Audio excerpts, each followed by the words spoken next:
Pumasok si Mang Rodel sa isang mamahaling kainan sa Makati.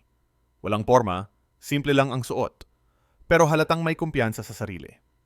Tiningnan siya ng receptionist at agad nagsabi, "Pasensya na po sir, fully booked kami." Kahit halatang may mga bakanting mesa sa loob, maayos siyang nagsabi, "Baka pwedeng makiupo kahit sandali lang?" Lumapit ang manager. Naka-heels at suot ang mamahaling blazer. Tiningnan siya mula ulo hanggang paa at malamig na sabi, "Sir, hindi po kami tumatanggap ng customers na ganyan ang ayos. Hindi po ito food court." Napalingon ang ilang bisita. May waiter pang palihim na natawa. Ngumiti lang si Mang Rodel at tumalikod.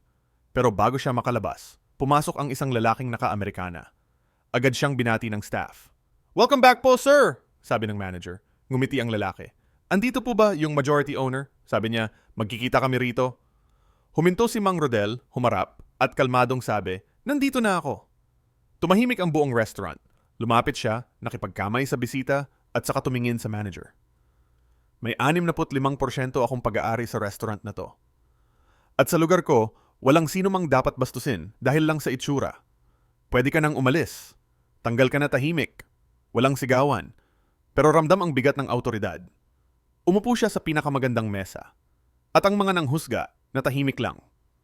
Aral, huwag manghusga base sa panlabas. Ang tunay na dangal, hindi nakikita sa damit, nasa asal.